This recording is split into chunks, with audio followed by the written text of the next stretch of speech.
Okay, finally at long last, it's time to do a Joshi Puro video. There's no end of subjects to cover here, from tremendous feuds and legends to some of the darker passages in its history, but I'm just going to keep it simple here. It probably wouldn't be fair to Joshi to start off with one of the lower points after all, so instead we're going high. Perhaps to the highest peak Joshi has ever had, even. The middle of the 1980s, when for a short time Joshi ruled the entire wrestling landscape in Japan, a period that would set up the continued success that it would have for the rest of the 1980s and a good chunk of the next decade. And a lot of that had to do with the biggest feud going, the clash between the bright, energetic crossover superstars the Crush Gals and the most savage and ruthless heels in the business, the Atrocious Alliance. And you can perhaps reduce it down even further than that. At the heart of hearts, it's a feud between Chigusa Nagayo and Dump Matsumoto. To just retell the big moments of the feud would be one approach. The searing drama involved in the matches that the teams had, and specifically the matches that Chigusa and Dump had, would be more than enough to carry this video, perhaps because the matches these two had have never been repeated, and as a sheer display of storytelling and emotion in the ring, are pretty hard to match, let alone beat. Still, there's a lot to say about the background of Joshi, the background of these two legends and the tough road they both took to get to the top stage, how the Crush Gals became such a mainstream phenomenon, the incredible stresses put on the pair at the height of their fame that almost could have made them want to legitimately hurt each other, the obsession of the fans, the sheer chaos of the All Japan Women locker room. There's a lot here, and as best as I possibly can, I'm going to try and cover all bases. But Chigusa and Dump will always be the constant. So, let us begin. It's important to have a bit of background before we start the full story, and not even just for those who don't know what Joshi Puroresu even means, although you've probably guessed by now that it means women's wrestling. The beginning of women's wrestling in Japan is pretty murky, but it got started a couple of years or so after the Second World War. There are a lot of similarities here to the startup of regular pro-res. Joshi did gradually gain traction in the 1950s, largely thanks to the appearance of American stars, specifically the legendary pioneer Mildred Burke. Burke toured Japan with women's wrestling exhibitions at around the same time Lou Thesz was doing much the same thing against Rikidozan and creating history, and the likes of Mae Young and the fabulous Moolah would also have their parts to play in the early years. But whereas regular Puro quickly gained form thanks to the huge success of Rikidozan and the JWA, the early years of Joshi were largely chaotic, ill-formed and underground until 1968, when a loose connection of small promotions brought together by Takashi Matsunaga and his brothers merged into the first real major promotion Joshi had, All Japan Women's Pro Wrestling, usually known simply as AJW or All Japan Women, and no relation at all to Giant Bubba's All Japan Pro Wrestling. The new promotion was given legitimacy by the NWA first off when their women's champion, Moolah, toured there in 1968 and did a brief title swap with the company's first major headliner, Yukiko Tomoe. The early years largely consisted of these title swaps until, after a while, AJW had enough stars to stand on their own 2 feet in pursuit of their major title, the WWWA Championship, a belt revived by the company that was originally around the waist of Mildred Burke. WWA was her company and it was long dead. Title scraps aren't really going to be a part of this video, but this further legitimacy would see less of a need for major American stars coming over. Much Fumike was perhaps the first serious AJW star for a couple of years from 1973, and she also set up the blueprint for AJW stars also releasing songs, attempting to get some crossover appeal. Fumike would soon be joined by the likes of Nancy Kumi and Mimi Hajirawa, but AJW really took off with the introduction of the biggest of all their 70s acts, Jackie Sato and Maki Oida, otherwise known as the Beauty Pair. It would be pretty silly not to look at the Beauty Pair here. They are in every way the precursor to the Crush Gals. As well known as they were by wrestling fans for their in-ring exploits, the Beauty Pair did also manage to break out into the mainstream and release hit songs. Something about the novelty of these two highly athletic women going out there and sinning seemed to strike a chord, and their chart success would attract a whole new audience to Joshi, teenage girls and the like who were in love with the Beauty Pair. Jackie Sato would even have a singles feud with a power heel, the Canadian Wanda Sin, then known as Monster Ripper. So yeah, there are a lot of parallels between the Beauty Pair and the Crush Gals. With the beauty pair leading the way, AJW were unquestionably the top women's promotion in the country. It was basically a monopoly. And their success paved the way for a whole generation of greats. While AJW had a mandatory retirement age of 26, meaning that the beauty pair were essentially done by about 1981 or so, the creation of new stars came thick and fast. The turn of the 1980s and the late period of the beauty pair sees the rise of a whole new batch of legendary stars, the likes of Jaguar Yokota, Devil Masami, the Jumping Bomb Angels, several of whom were trained by Jackie Sato herself. These were wrestlers who would enrich the whole of wrestling, legitimately some of the best to ever do it, male or female. Jaguar Yokota alone has added more to the art of modern day wrestling, certainly in terms of moves innovated, than, geez, almost everybody. From the early 80s onwards, the standard of wrestling in AJW was phenomenally high.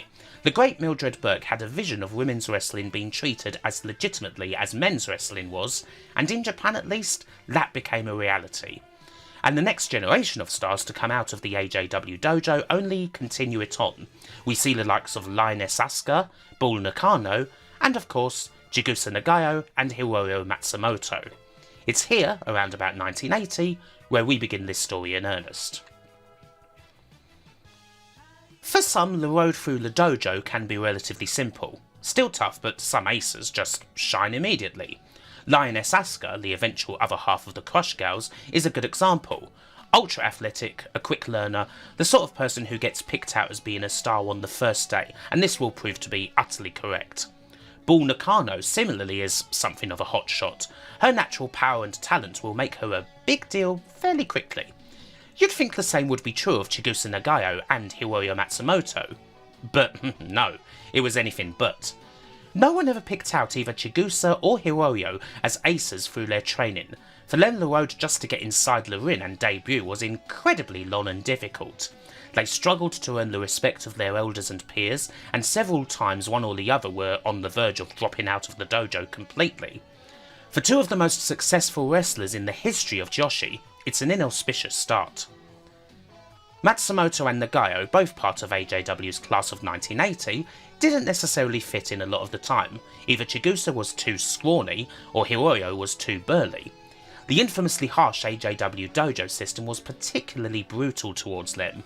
Hiroyo in particular has many stories of bullying and hazing inflicted upon her by seniors. Indeed, if it weren't for just the sheer persistency in attempting to get to the dojo as a way of getting out of an awful situation growing up, she may have never been there at all. On multiple occasions they were both on the very edge of dropping out of the dojo, and on several other occasions the main advice they were given as newcomers was that they should just retire and get it over with already. Through this shared hardship, the pair would form a certain bond in their early years, even if the peak of their careers would put them against each other. Ultimately the pair would make it onto shows, but still spent their first couple of years drifting around as misfits with little direction or character, only occasionally being featured on cards. The sort of people who you may see a few times kicking around in the opening matches, but that never travel beyond this stage and disappear as soon as you notice them. The characters with which the two would achieve stardom with took a while to come to life. You can see evidence in that in some of the early matches that are out there, such as Hiroyo Matsumoto going one-on-one with Lioness Asuka in around about 1982 or so. It's certainly far removed from what was to come, taking place in front of an appreciative but quiet crowd, and ultimately resulting in victory for the more fancied Asuka. As for Chigusa, well, it was a similar story. It took a while for the plucky face to really come to the forefront, and she just drifted along for the first couple of years of the 1980s, just like Hiroyo. Not much feature, and not much chance to really make a mark and get over with the crowd. Eventually, in late 1982, things do change, but for both Hiroyo and Chigusa, it's not so much a sign that they're finally going up the card, it's more like a last chance. If this doesn't work, well, that's probably going to be it. For Hiroyo, the start of an opportunity came when she was able to join the Devil Corps, a stable led by main eventer and then heel Devil Masami. With this and a change of name to Kaoru Matsumoto, her heelish tendencies in the ring gradually started to take over, particularly in tandem with her new tag team partner, fellow class of 1980 graduate Crane Yu. For Chigusa, her last shot comes in the form of a tag team with Lioness Asuka. The purpose is to try and do the old tried and tested beauty pair formula, putting two face wrestlers together, getting them into the recording studio, and trying to make an impact that way. If this doesn't work, Asuka may well be alright, but Chigusa? Probably done. And the result of this formation would, of course, be the Crush Gals. In 1983, it turned Asuka and Nagayo into superstars.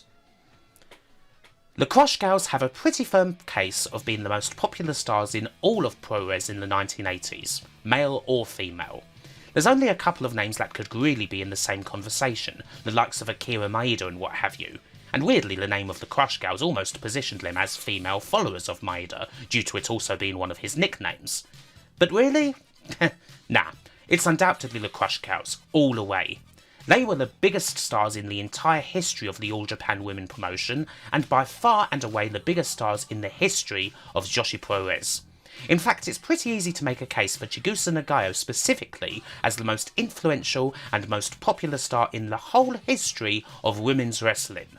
It's possible others may make it there, certainly with the way the WWE is now. Perhaps the likes of Becky Lynch will enter the conversation at some stage, but they've still got a way to go here. The success of the Crush Gals literally took Joshi Puroresu, as done by the AJW, from something that was still a late night viewing, like all other pro companies, to prime time. What was it that made the Crush Gals so immediately popular? They quickly eclipsed the success of the beauty pair. They went on a run of top 10 singles, selling hundreds of thousands of copies. And naturally, the result of this was a new and altogether much louder audience for AJW's shows. Whenever the Crush Gals entered the arena, they were almost uncontrollable. A near-splitting chant of Chigusa Asuka starts to the tune of their hit theme, and many times the bed of teenage girls screaming simply doesn't stop throughout the whole match. And this was every night. I don't know, maybe this is what it would have been like if John Lennon and Paul McCartney, at the height of Beatlemania, decided to form a tag team and get in the ring for whatever reason. There's not a whole lot else to compare it to, quite frankly. With Nagayo and Asuka as the top stars, titles and such didn't even really matter. They transcended all of that, basically transcended all of wrestling's boundaries, much in the way a Hulk Hogan or Rock or Steve Austin does. The AJW wrestling show is moved from late nights to primetime viewing, and at the peak of the Gals' popularity it will effortlessly get 10-point plus ratings every time out. These are massive, unprecedented numbers for Joshi that will never happen again. And still, it's not entirely about the Crush Gals. They do need a heel foil. Through their breakout year of 1983, that tends to come in the form of the aforementioned Devil Core, and this will be the first time that the Crush Gals really lock horns with the team of Kaoru Matsumoto and Crane Yu, who are more than ready to send the two idols crashing into guardrails, or use the stairs, or anything else that's nearby to hurt them, much to the horror of the crowd. Still, the Gals will usually prevail. However, things in AJW do change fast, and as 1983 closes, it's clear that the Devil Core are on the way out. The older talent are reaching the mandatory retirement age of 26, and Devil Masami herself wants to go back to being a face. The young Kaoru Matsumoto and Crane Yu are selected to be the Crush Gals' main opponents going forward, to form a stable that will provide the Crush Gals with that necessary foil. Much like Chigusa did a year previously, Kaoru Matsumoto, she who at many points was mere seconds away from packing up and leaving the dojo, has reached her last chance. Go all out, right now, or go home.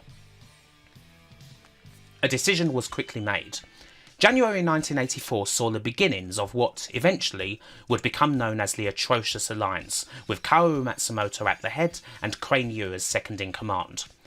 Later members will include the hotshot Bull Nakano and Condor Saito.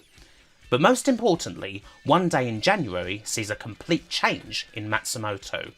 One day she appears, her hair a shocking short blonde and covered in Kiss-esque face paint. The change, which was not agreed on beforehand by the company's top brass, is nevertheless thoroughly welcomed by chairman Takashi Matsunaga.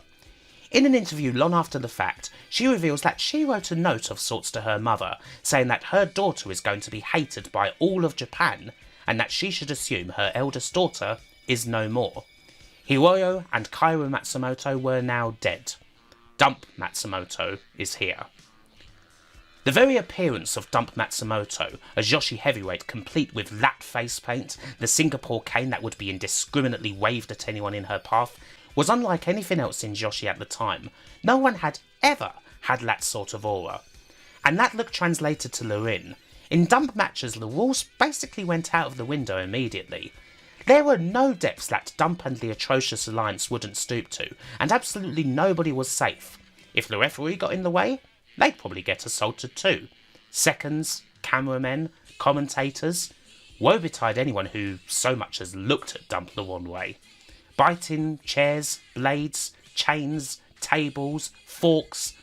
Dump had that look and feel of a genuine psycho, as if she had channeled everyone who had ever bullied her, from her father to trainers and seniors in AJW, into this one complete monster. It is an all-time character. Dump Matsumoto is one of the most effective and greatest heels in all of wrestling. Well and truly something else. Of course, this all worked out pretty well immediately. Leaving aside the high level of talent possessed by the likes of Lioness Asuka, Crane Yu and Bull Nakano, the duo of Dump and Chigusa was at the heart of it all. Simply you had the perfect heel and the perfect face. 1980s Chigusa is just about the perfect face in peril, amongst the very elite in the category, the likes of Ricky Morton, so capable of selling a beating that you couldn't help but be on her side to be sucked into the incredible tag matches. And Dump was more than capable of dishing out that terrifying beating, the one that makes you forget the predetermined nature of wrestling completely.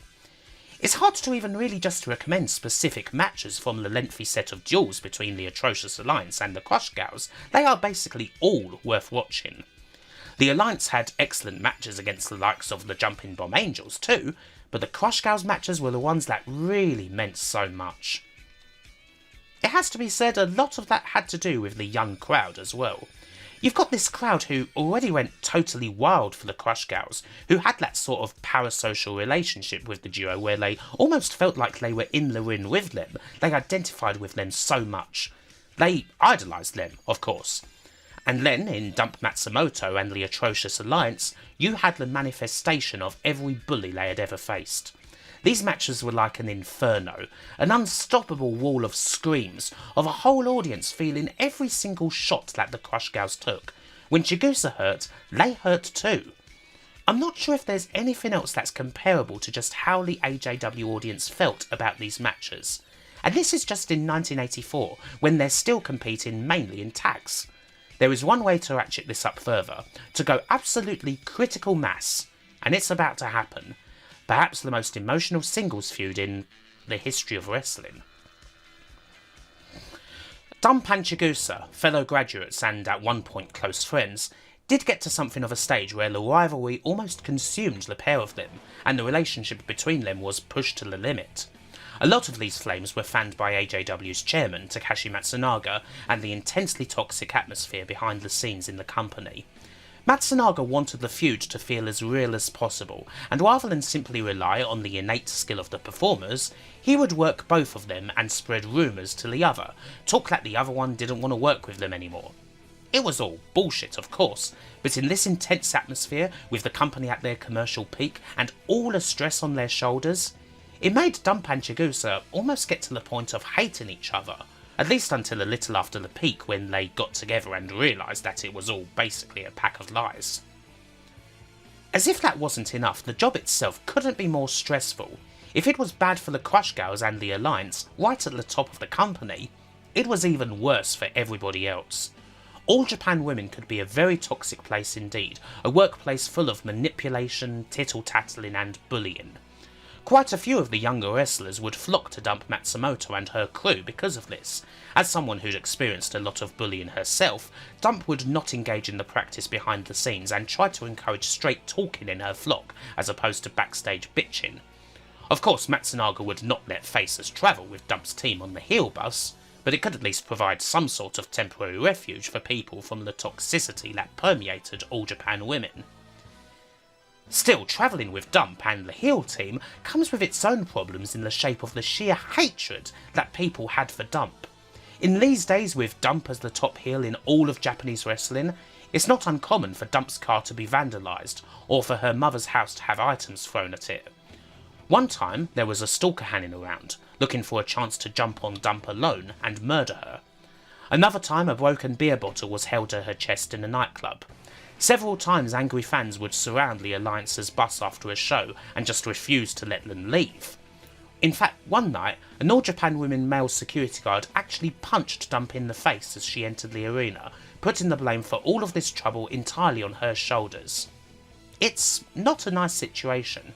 Even if the pay at this time is very good, despite the Matsunaga's propensity to take the lion's share and lend some of AJW's profits from tickets, television and merchandise for themselves, from an early stage Dump, and most likely Chigusa too, may have been wondering if it was worth it for all of this stress. This is the hidden backdrop to the feud between the atrocious Alliance and the Crush Girls as we reach the middle of 1985 and it enters the peak, the critical stage. As incredibly popular as the gals are, we are coming to a point where Chigusa Nagayo and Lioness Asuka are surely going to be worth a hell of a lot on their own. They've achieved everything together, but it's just about time for them to fly on their own. Both of them have singles matches against the very best there is, with August 22nd, 1985 providing not just a great look into the contrast between the two Crush Gals, but two of the best matches in Joshi history. First off, Asuka wrestles an all-time classic against the legendary Jaguar Yokota. An epic encounter, everything you would expect out of a great traditional wrestling match. It gets heated, of course, but there's a lot of respect here. A truly great 30-minute bout in which Jaguar Yokota ultimately comes out on top. Most certainly a very important match in the career of Lioness Asuka, one that will set up a Hall of Fame worthy singles career. The other match is an entirely different matter.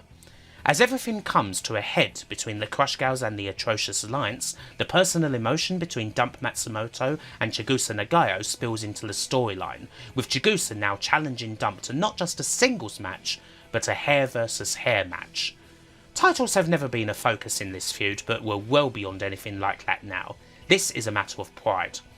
As often as hair versus hair can be treated like more of a joke in American wrestling, this is more like what hair versus hair is in Lucha Libre. For the loser, this is essentially going to cause a great deal of shame to have something so personal taken away from you. This is the level that the feud has got to. It cannot end without either Dump or Chigusa taking something so dear and so personal away from the other. The stage is set for a match that, quite frankly, stands entirely on its own. Dump Matsumoto vs Chigusa Nagayo on August 22nd, 1985 still stands as one of the most intense matches I have ever seen. It doesn't take much to figure out that, for most of it, Chigusa has to wrestle from behind. On this night it seems as almost nothing is in her favour, not even the referee. Every single time she gets an advantage is greeted by the most rapturous, loudest screams from the crowd. But it's almost matched by the screams of horror every time Dump simply brutalises Chigusa, using just about every weapon she can, from chains to chairs, the house microphone and even the scissors themselves, relentlessly jabbed into Chigusa's forehead and busting her open. Even the two wrestlers' seconds outside the ring, trained normally to never interfere in what's going on inside no matter what, are just about uncontrollable. Chigusa fights as hard as she possibly can, and there's a couple of times when you can almost sense that maybe, against all odds, she could defeat Dump on this night. But sometimes, well, the Cinderella story doesn't happen. A final, decisive chair shot is enough to send Chigusa down for a 10 count and to give Dump Matsumoto the knockout win. Despite everything that happens in this match, from bell to bell it's actually only 12 minutes long. However, the aftermath of this match is even more famous. As much as Chigusa's seconds, including Asuka, don't want it to happen, it will happen. No matter how much they dispute with the seconds, or the clearly incompetent referee, who seemed to miss just about every occasion in which Dump laid down a strike with a weapon or anything illegal at all, but was always quick to stop Chigusa whenever she responded in kind. Finally, after a defiant shout from Chigusa and even more chaos, the clippers are all that remain. The reaction from the crowd is, it's something else. As Chigusa's seconds continue to be held back and the referee performs the task of cutting her hair, the crowd are screaming in what can be described as agony, as if this is something horrific that's going to live with them forever. There's cuts to these young teenagers in absolute floods of tears at what they're seeing. It's not something you often see in wrestling, it has to be said. I can't think of too many storyline occurrences in the whole of wrestling history that brought an audience to this level of emotion and sheer anguish. Needless to say, it was another long night for Dump's bus. They could not leave the arena for many hours. Clearly these girls just wanted to talk. Dump vs Chigusa 1 is one of the most emotional matches in wrestling history, of that there's no doubt. It's one of the greatest heel and face clashes, although in many ways it's hard to compare it to much else. Compare this to the other classic on this card, the match between Jaguar Yokota and Lioness Asuka, and you'll find a complete opposite. Nothing about this match at all is traditional wrestling, it's much more comparable to a hardcore brawl. Not the first in Joshi and certainly not the last, but the whole circumstance of this match, the surroundings, this being AJW at the peak of its success, watched by millions in primetime with the Crush Gals and Dump transcending wrestling and being national mainstream stars, the inferno of the crowd, it defies a description that would ever do it justice. It entirely transcends the boundaries of professional wrestling to tell a story in a way that anyone could understand and feel in their heart. Joshi has produced many incredible moments, but this one may well be the most impactful of them all. We now cut to November 1986. By this time the Crush Gals have fully broken up, amicably going their separate ways. Lioness Asuka is ready to go all out to win the top belt, to earn her place as the WWA champion. But for Chigusa Nagayo, there is still a very big loose end that even a finals appearance in the 1986 Grand Prix tournament cannot resolve. There's no way that she can leave the Crush Gals behind and firmly take her own place at the top without finally paying back in kind and taking revenge for the shame of having her hair cut. To move on fully, she has to defeat Dump Matsumoto once and for all. The insult cannot be unanswered, and a post-match incident in which the Alliance cut up her clothes sets the scene for a rematch 15 months in the making. Dump vs Chigusa, hair vs hair 2. The appearance of Dump by this stage is more intense than ever. The short bob of hair now replaced by a giant mohawk, the face paint so severe and uncompromising that she looks like a punk Onibaba. Even before the bell there's lots to talk about. There's a much slower start, almost as if Dump might be showing some grudging respect. Until she spits water at Chigusa and then proceeds to beat up the referee with a chain, busting him open in an attempt to simply get disqualified and not truly give Chigusa what she wants. Chigusa begs for the DQ not to happen as the ref, the same one from the first match, gets patched up, and ultimately Matsunaga relents. There is no getting out of this match happening. The second Dump Chigusa match, when compared to the first, isn't as much of a run through sheer chaos. It is perhaps more traditional and certainly a longer match, but it is no less of a dramatic encounter. It's more like being dragged through hell with a chain, a crowd that doesn't stop screaming for the 20 or so minutes that this match takes place in, and a Dump Matsumoto that is more heinous than ever. Chigusa's fighting is incredible too, of course. The way she sells, you could feel her pain and defiance at the very edge of the universe, even as she is increasingly covered by a Muta-scale breaking crimson mask from the endless abuse Dump puts her through. The fork, the scissors themselves, a chain, a waste paper bin, even being choked with the blunt part of a sword. No one is safe from Dump's wrath, certainly not the referee who takes a pretty hefty beating himself through the course of the match, and certainly not Chigusa's seconds who do try to stop the horror and get cut up themselves for their trouble. There's one particular moment where Chigusa walks around, seemingly in a total daze, paraded around by Dump with a chain, where this whole match and indeed this whole story, not just of this boiling point of their whole careers, seems to come to a head, where as a watcher you feel the whole thing right in the pit of your stomach. And yet Chigusa simply refuses to give in. No matter what, she will not be put down for the 3 count, even if the beatings are so long lasting and the moments where she gets any foothold in the match at all are so fleeting. In the end, Dump attempts to win the same way as she did the first time, through knocking her out. And again, Chigusa refuses to give in. Dump treats the ending as inevitable, as if it doesn't really matter. Eventually, Chigusa will not be able to get up. And it is here where finally she meets her downfall. As she walks around the ring, saluting the crowd, calling this a fait accompli, Chigusa gets an opportunity to roll her up from behind, and the referee just calls it a 3 count. The crowd absolutely goes wild, obviously. Needless to say, Dump and the Alliance are not happy. They'll beat up anyone in sight over it, including the poor old referee. They'll even attempt to leave before Chigusa rages, calling Dump back to face what's coming. Finally she does, sitting motionless as the giant multicoloured mohawk is shaved off.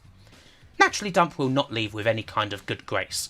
She will certainly take her anger out on anything that so happens to be in sight, and if you've never seen a Japanese audience actually throw trash at a wrestler, well, you can see it here. But in the end, Chigusa has gotten her revenge, even if she had to go through hell and back to get it. Even with that in mind, there is still a sense of triumph. Hell, there's even a redemption for the referee who appeared to warn Chigusa so badly in the first bout. Chigusa Dump 2 is quite different in a lot of ways to the first match, but again, it's no less incredible. It's the climax to one of the greatest feuds in the history of pro wrestling, and like the first, it simply has to be seen in full without me bleating all over it. The storytelling of wrestling, quite simply, is at its peak here. Now, believe it or not, we are at a stage where, at least according to the bosses of All Japan Women, the careers of these women should be coming to a close. For both Dump and Chigusa, the mandatory retirement age of 26 is drawing ever near. Now, this particular foible of AJW could be seen in some ways, certainly I guess was seen by the bosses, as necessary. Turnover in these days was incredibly fast, and new dojo classes could expect to see literally thousands of applicants in these salad days. But it was also kind of arbitrary, to say the least. For Hiroya Matsumoto, retirement couldn't come soon enough. The emotional toll of playing Dump Matsumoto had been a heavy one. Far from just straining her friendship with Chigusa Nagayo, it had a profound effect on her daily life. Playing a character so effectively translated into a very real hatred that did at times put her in serious danger, although she banked on it also being the fin that would take her to a successful career in entertainment outside of wrestling, which indeed it would do for a good few years. For others, like Chigusa Nagayo, due to retire in 1989, well, retirement wasn't necessarily welcomed all the way. Indeed, that was the case for a lot of wrestlers. The mandatory retirement age that AJW set would, sure enough, be one of the things that firmly stopped their 1980s dominance from becoming a forever-lasting monopoly, especially once the golden generation of the decade found themselves feeling like they had a hell of a lot more to do. Enter new promotions, filled with ex-AJW stars, the first of them being the highly successful JWP, filled with the likes of Devil Masami, Cutie Suzuki, and later stars like Dynamite Kansai and Mayumi Ozaki. It's here where Chigusa Nagayo would create the second part of her incredible pro wrestling legacy. In 1995, she formed one of the most successful and best remembered of all the Joshi promotions, Gaia, which also set the stage for a reunion and bitter feud with her former partner in the Crush Gals, Lioness Asuka, who would become, surprisingly enough, another one of Joshi's greatest ever heels. As many others did over the years, she showed that she most certainly had a hell of a lot of upside as a main event talent beyond the age of 26. AJW kind of did a very silly thing. From holding a total monopoly on Joshi, they ended up creating their own competition. And eventually, this competition, the strains of the 90s recession, the heavy contraction in the 2000s of the wrestling market as a whole and Joshi in particular, as well as the Matsunaga brothers' own profligate spending, put a serious dampener on AJW. They went from being the only name in the business to quite literally out of business in 2005. Along with the likes of FMW and the original JWA, they are one of the biggest of all Japanese wrestling promotions to end up folding completely. What of Dump and Chigusa, in the end? Was there a resolution? We now go to February 25th, 1988, Dump's televised retirement match, which will see her pair up with fellow top star Yukari Amori, who's also retiring tonight, against, of course, the Crush Gals. Retirements in wrestling are often an emotional thing, and despite being a super heel, Dumps is most certainly no exception. It's definitely a bit special. The first part of it is naturally a reminder of how hard these four can go. It's not like the weapons are just going to stop because it's the last night, after all. It all gets chaotic and ends in a no contest, but then we get something different. For 5 minutes only, Dump and Chigusa team together, against Asuka and Emori. It's all thoroughly lapped up by the crowd to see these two incredible rivals finally teaming before at last the bell rings. At the end, after the feud and after all the craziness of the past few years, there's a highly emotional embrace between Dump and Chigusa before the two retirees stand in the middle of the ring, their accomplishments are read out and the 10 bells ring. AJW always tried to make these feel so final, as if wrestling is well and truly over for these people. Of course, Joshi's no different to any other form of pro wrestling, and 9 times out of 10, these retiring wrestlers would be coming back elsewhere. Or indeed to AJW a few years later, when they obviously had to start letting the wrestlers who they'd retired return. That said, following a smaller final handicap match against fellow Alliance members a couple of days later in a hometown venue, which if anything is even more emotional with tears from everyone, including Dump, as she got the chance to wrestle her last match in front of her mother, that was actually it for her for quite a long time. What with a pretty decent entertainment career and such to come, it would be 15 or so years before Dump Matsumoto returned to the ring, and at the time she never expected to cross those ropes again. However, she gradually found her love of pro wrestling returning, and came back to the circuit in 2003, first to help out the ailing AJW, and after the company's inevitable demise, as a freelancer. Older perhaps, but certainly able to remind everyone of her incredible act. Just a couple of months ago, in August, Dump and Chigusa celebrated their 40th anniversaries in the business with a jointly promoted show, featuring both of them on the opposing sides of a tag team match. You know, just the sort of thing that undoubted legends of the business should do. And yet, even now, it still almost feels strange. The ghosts of the past remain. As predetermined and as choreographed as wrestling can be, no one may have ever reached this intensity level again in wrestling, this feeling of pure hatred without legitimately wanting to kill their opponent. Dump and Chigusa will forever have a place that is completely on their own. Bye for now.